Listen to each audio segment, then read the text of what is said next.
I am doctor Neetu Chauhan, senior homeopathic consultant. तो आज का हमारा टॉपिक है सर्वाइकल पेन। सर्वाइकल पेन हम देखते हैं कि आजकल बहुत ही कॉमन इशू है।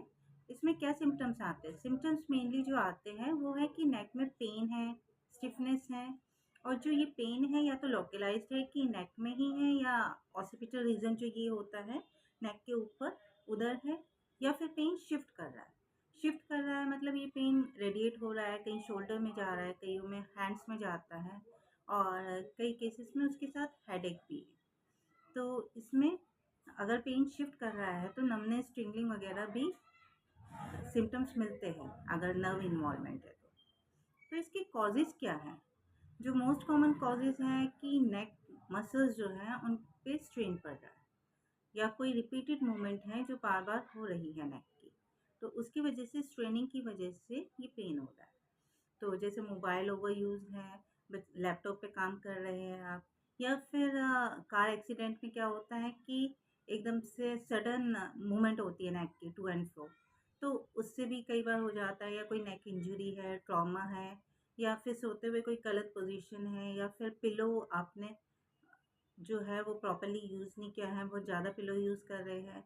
तो ये सब रीज़न हैं जिसकी वजह से सर्वाइकल पेन का इशू होता है। तो इसमें आपका मैनेजमेंट पोर्शन में हम करते हैं कि मैनेजमेंट कैसे करेंगे। तो इसमें जो भी कॉज़ है, पहले तो हमें उसको ट्रीट करना है। अगर इंजरी है या कोई भी ऐसा इशू है जिसमें नेक की मूवमेंट है, या स्ट्रेन या स्ट्रेन पड़ रहा है नेक पे, तो पहले आप उसको रिमूव करिए कि कॉज़ देखिए कि क्या कॉज़ है, किस वजह से हो रहा है। तो उसको आप रिमूव करने की कोशिश करें। अगर इंजरी है तो उसके लिए ट्रीटमेंट लें। फिर आप जो है नेक कॉलर वगैरह यूज़ कर सकते हैं। अगर पेन नॉर्मल है, ओकेजनली हो रहा है, तो उसके लिए आप हल्की सी मसाज है, मसल रिलैक्सेंट है, ऑइंटमेंट वगैरह ये यूज़ कर सकते हैं।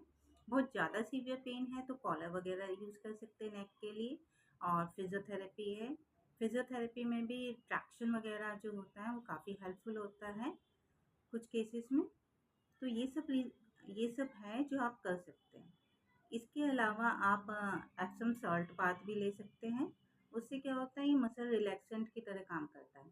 और हल्का सा मसाज वगैरह है, या फिर हीट एंड कोल्ड कंप्रेशन वगैरह यूज़ कर सकते हैं।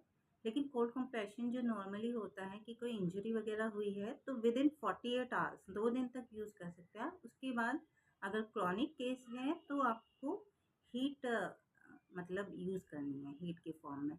की सिकाई वगैरह करनी है, हॉट फर्मेंटेशन से, ये सब यूज़ करना है। तो जो कॉज़ है उसको ट्रीट करिए, प्लस ये लीजिए। और इसमें अगर आप डाइटरी पार्ट में आते हैं तो जिंजर जो है it's very good to relieve inflammation. और फिर green tea is also very good option. ये सब इन्फ्लेमेशन रिड्यूस करने के लिए, पेन रिड्यूस करने के लिए।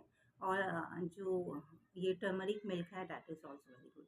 तो ये भी आप डाइट में ले सकते हैं, जिंजर को अपनी डाइट में भी ऐड कर सकते हैं। इसके अलावा आप जो भी आपका मतलब जो भी आप काम कर रहे हैं, ऑनलाइन वर्क है, तो जो टेबल चेयर है वो ऐसी यूज़ करें कि टेबल की कंफर्टेबल हाइट हो, और जो मॉनिटर है वो बिल्कुल आप सेंटर में फेस हो आपके। मॉनिटर बिल्कुल सेंटर में होना चाहिए आपके आई लेवल पे।